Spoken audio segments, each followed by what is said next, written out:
बहन लिल्ली घोड़ी इतनी गहरी नींद में सो गई है। अब मैं इसको चलकर स्वयं जगाता हूँ और जगा करके इस सारा बात को मैं पूछता हूँ।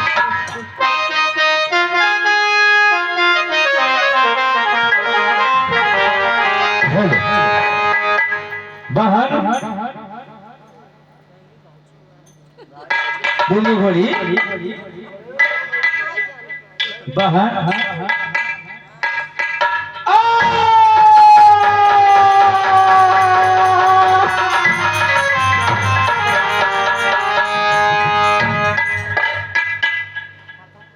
या भगवान ये कौन कसाई आज मेरी बहन को जान से मार डाला। अब मैं दिन का बाद मैं किससे पूछूंगा और मेरा आगे का रास्ता कौन बताएगा। और कौन बुझैया पहला मरले तोरे जाना हो मरले तोरे जाना हो बैला छोड़ी बस लो आज मोरा साथ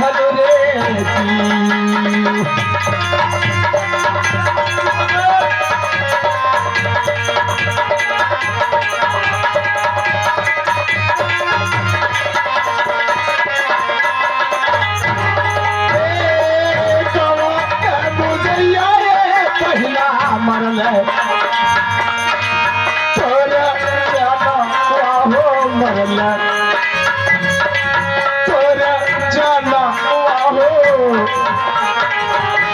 किया हो गया अला क्या कर दवा तोहर जाई रे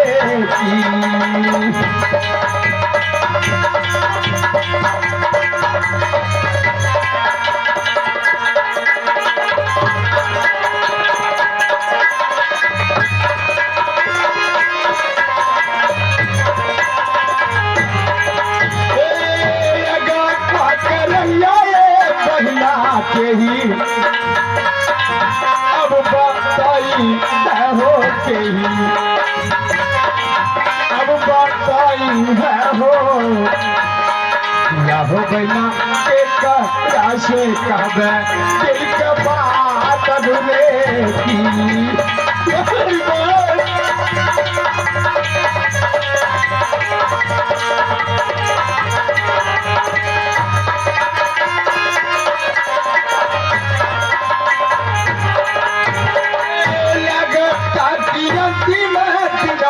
मोरे लिया राई हो मोरा लिया राई हो या हो पहला अला क्या करनवा हमरो जाई रे की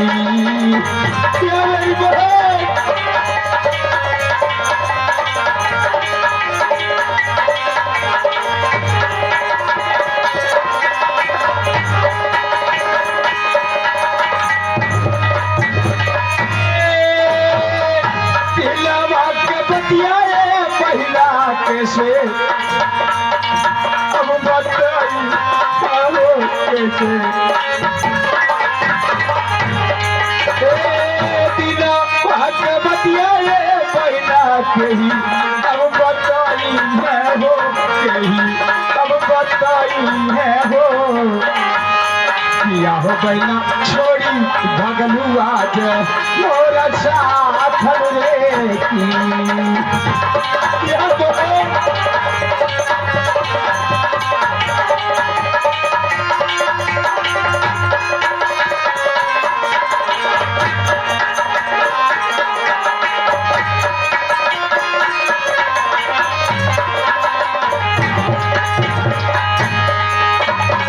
या भगवान आज ना जाने ये कौन कसाई मेरी बहन को जान से मार डाला। मैं दिन के बाद मैं किससे कहूंगा और मेरा आगे का रास्ता कौन बताएगा। और मैं समझ में नहीं आ रहा है, और यहाँ से मैं रास्ता रुक गया। मैं क्या करूं तो समझ में नहीं आ रहा है।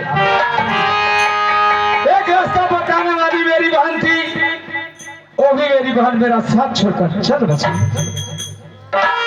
ठीक है बहन, चलो मैं तुम्हारा अंतिम संस्कार कर देता हूँ, उसके बाद मैं साले जी के पास जाऊंगा। ठीक है।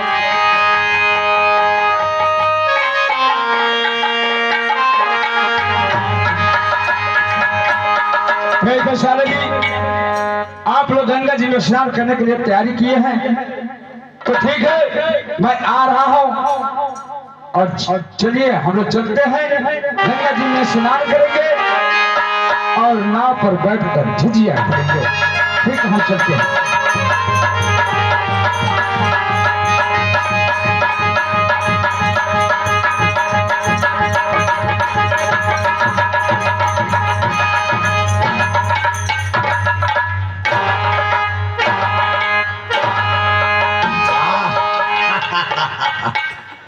जीजाजी अभी तक कारण क्या हुआ? आ गए? जी हाँ साले जी मैं आ गया। जीजाजी आपको आंखों में आंसू कैसा दिखाई देता है? कारण क्या है? साले जी ये मेरे जो आंख में आंसू दिखाई दे रहा है, ये आंसू नहीं है। अच्छा, ये आप लोग की खुशी का आंसू है। अच्छा कि आज आप लोग मेरे साथ कितना मान सम्मान कर रहे हैं। इसी सम्मान को देखते हुए मेरे आंख में आंसू आ रहा है। बहुत अच्छा। ठीक है जीजाजी, चलिए गंगा जी के तट पर उसी जगह स्नान किया जाएगा और नाव पर बैठकर झिझिया खेला जाएगा। ठीक है सारे जी, फिर बात किसकी है? चलिए। ठीक है, चलो।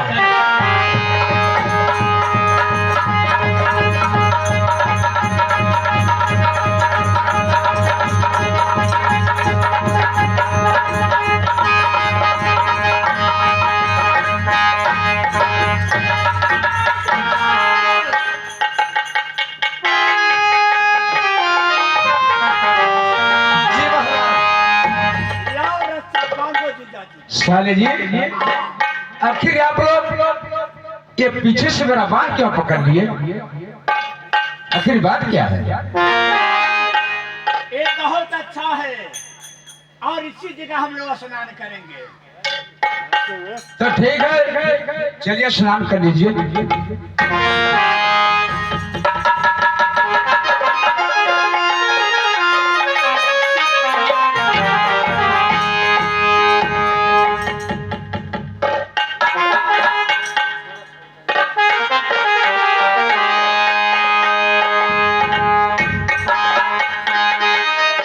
साले जी क्या आप गंगा जी में स्नान कर रहे हैं, आके मेरा हाथ को बांध रहे हैं? ये कैसी स्नान हो रही है, ये समझ में नहीं आ रहा है।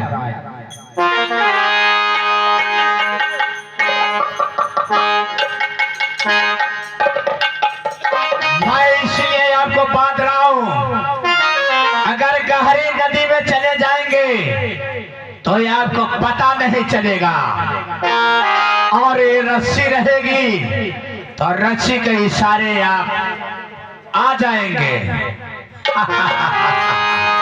अब मजा आएगा।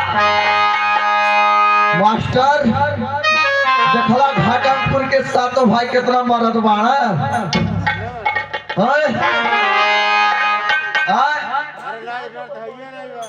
अच्छा हम ही नहीं बुझा था अपने बहनोइया के बोला कुल बियाहे में अहिया लिया कैला कुल नहवावे तो हथवा का करे इस सार बन हले बा।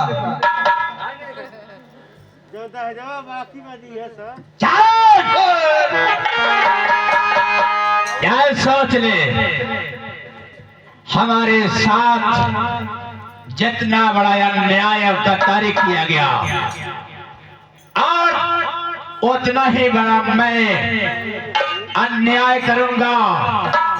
कौन सी गद्दारी भैया, कौन सी अन्याय भैया? सोच, हमारी बहन को सोनपुर के मेला से यही राजा प्रताप सिंह अपहरण कर लेकर चला गया। कल ले गए तो का हो गई, ले गई आज घर बहन होई भाई हम हमार जीजा हाँ तो हरियो जी।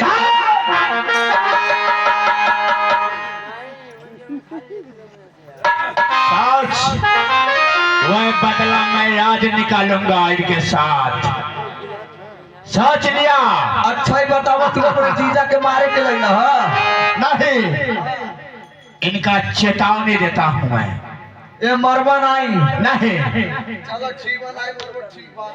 सोच, आरे काहे के भगौला ये जीजा हमारी बहिनिया, अरे हमारी बहिनिया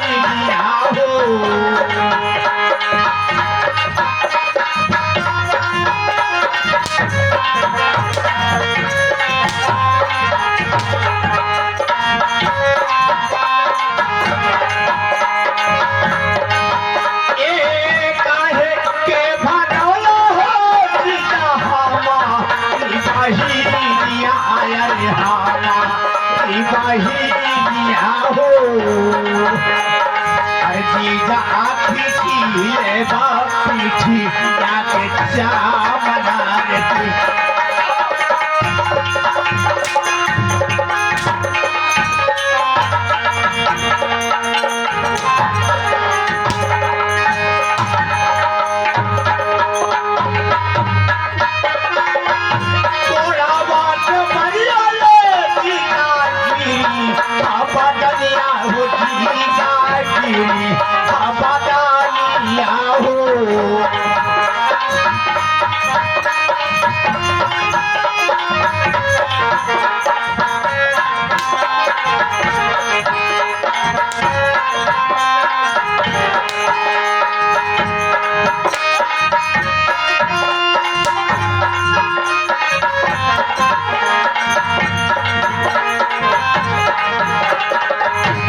सारे अपने बहनोइया के महारत है तो ना बहनोइया मर जाए तो अपन बहनिया किया राखी का।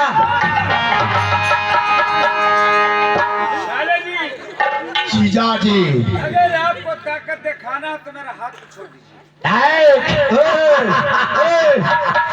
बड़का मरद बड़ा तो हमरे बहनों के हाथों छोड़ के दिखावा। मैं कहता हूँ चुप से बैठ जाओ, नहीं ऐसा ही दशा तुझे भी किया। हाँ गरीबे मरबा करवा गरीब बाकी साथ ले आरी जे के इच्छा करी हो जीजा याजू तू पुकारी होले बाई याजू तू पुकारी होले बा।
लाल की।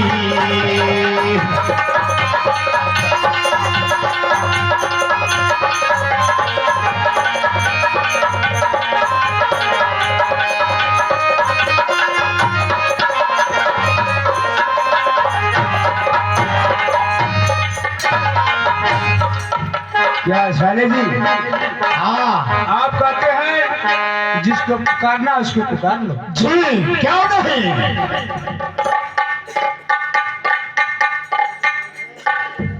अरे सुनबो क्या सुनबो हो प्यारी हम एगो चलिया हो हम एगो चलिया हो और प्यारी सुने एगो बचा हमारा।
हो गया आजू जनवा हमरो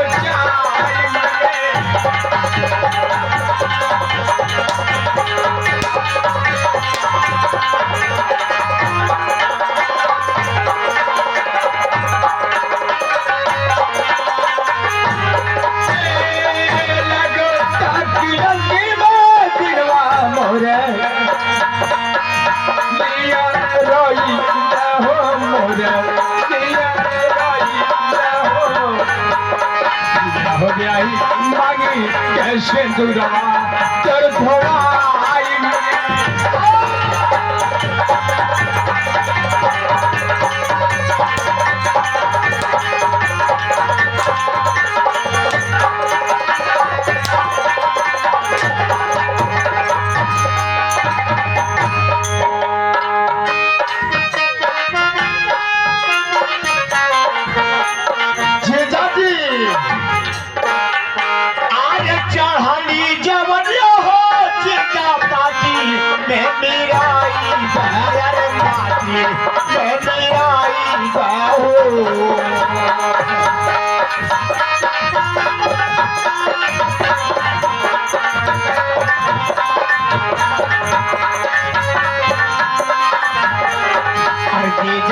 चढ़ी नहीं बूझी आ तो हार लाल की।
साले ना रहेगा बांस ना बजेगा बांसुरी।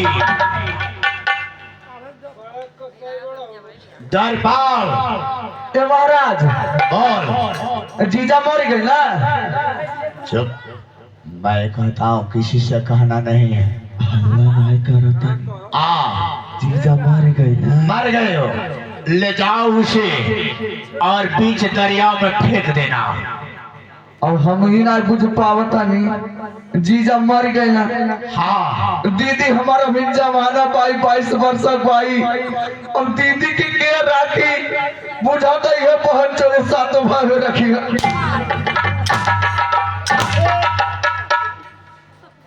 मारले तो खोज सट मारा था। आए माला चढ़ला जवानी में दीदी विधवा हो गई। मैं कहता हूँ किसी से कहना नहीं ना, बहन सेवंती से कहना है।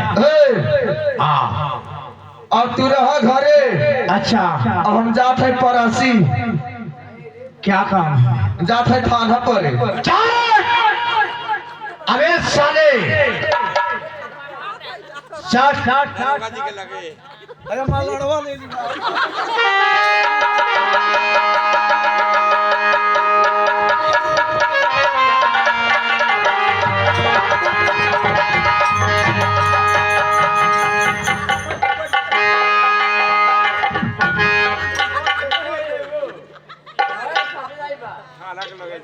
हम बेहोश वाले बेहोश। मैं तुझे होश कर कर पिटाई करूंगा। हमके छोड़ दो, हम बेहोश हो गए। बेहोश हमें होशा नहीं बा कुछ।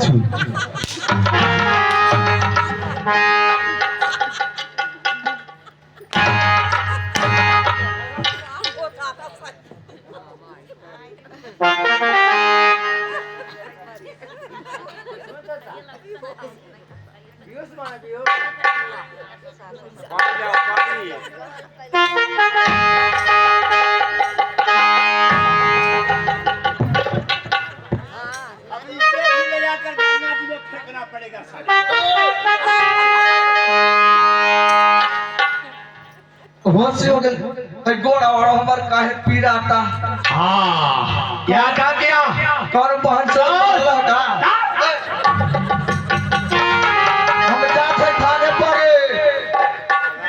अगर यदि तेरे थाने पर चल गया तो तेरे खानदान का मैं यही दशा करूंगा। नहीं सुन, मैं जो कहता हूं वही सुन लो। चलना मेरे सामने। एक बात सुन ले, ना थाना पर कहना है और ना इस गांव में कहना है, अन्ना बहन सेवंती से कहना है। कह दे तब ला। नहीं, मैं तुझे चूल्हे भार में झुकवा दूंगा।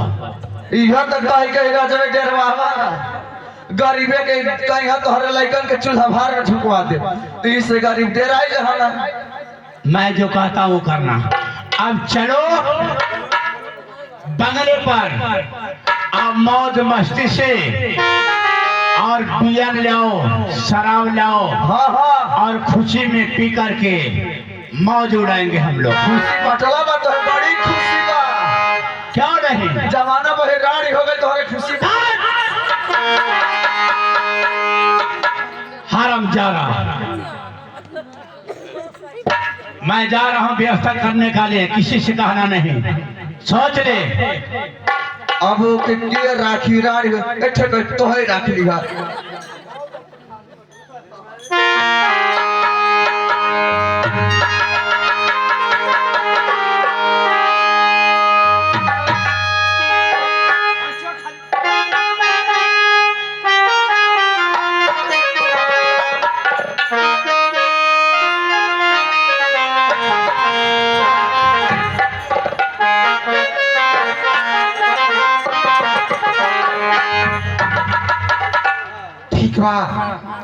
आज जब घर में रहा जीवा खुला गई बा। अब चलते रहे अपने भैया के दरबार में। देखिए हमारे भैया का करते रहे का ना करते रहे।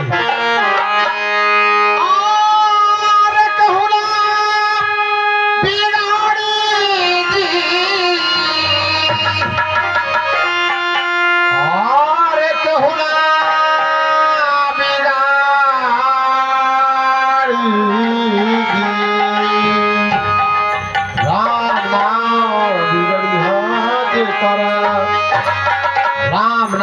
बिगड़ी हाज कर हार केहू का बिगाड़ी राम ना बिगड़ी हाज कर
हमेशा दरबार में आवत रहे, लेकिन दरबार हमेशा हंसत रहे। लेकिन आज दरबार में का हो गिल बा कि आज दरबार एकदम उदास लगता। बात का है, लेकिन ठीक बा अभी दरबार में पता करतड़ी कि आखिर में का बात है कि दरबार से इतना उदास बा।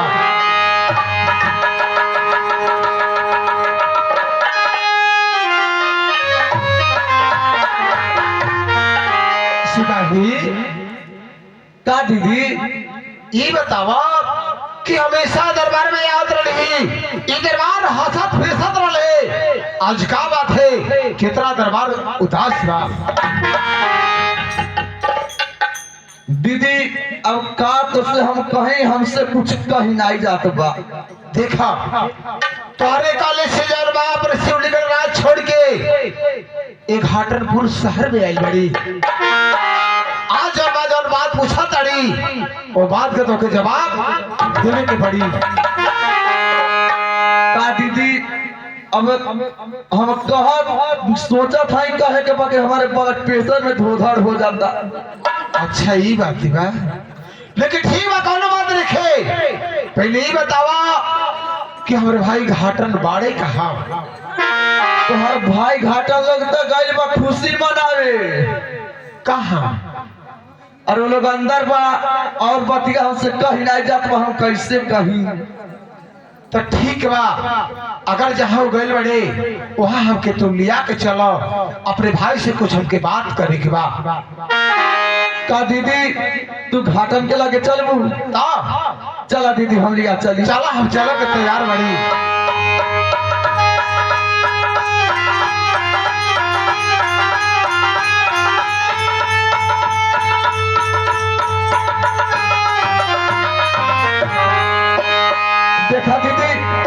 या घाटन बैठल बाड़ा जवन तो के बात करे बा घाटन से बात कला आरे सुना बाता सुनवाए भैया हमारी बचनिया भैया हमारी बचनिया हो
कहने वाली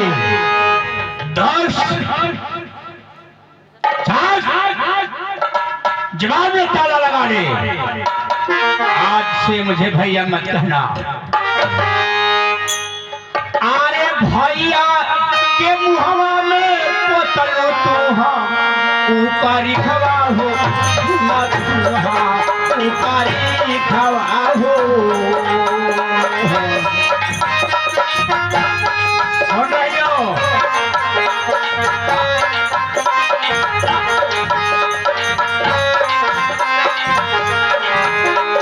अरे बहनी बोरी के हलू भाई बाके नाम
भाई मत बनाना।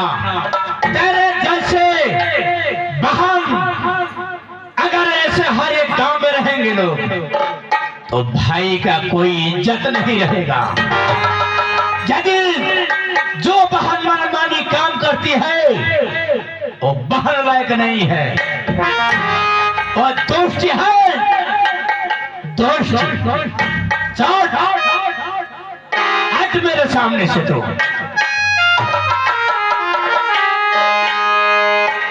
भैया और हमें मालूम हो गई कि दाल में कुछ काला है, लेकिन ठीक है भैया, ऐसा बात है कि मैं आपके नजर से दूर तो हो जाऊंगी, हाँ, लेकिन ये बता दीजिए अच्छा, कि मेरी स्वामी है कहाँ? मुझे नहीं पता। जाओ अपने स्वामी को ढूंढ लो। और सब कहता देखलिए भैया जाती के समनवाए भैया जाती के समनवाए।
स्वामी के लेकर के मैं दुनिया में पहुंच जाऊंगी। ए बहनी, ये भाई नहीं हमारा कुल, इतना बढ़िया भाई बारा कुल कुल कि वहां तो सातों पीला जहुआ हम कुल कसाई है।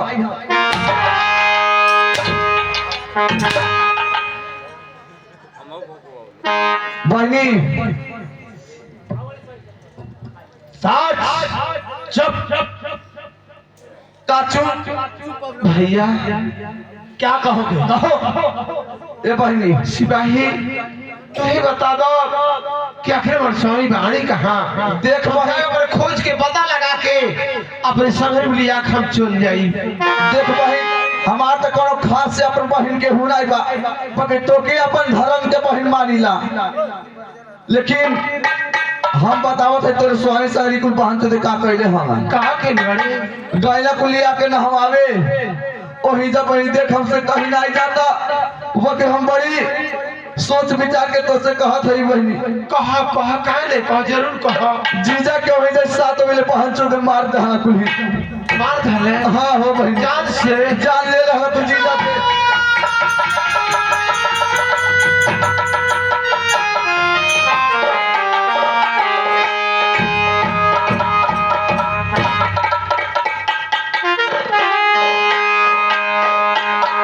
अब यह राखी बहन चो दे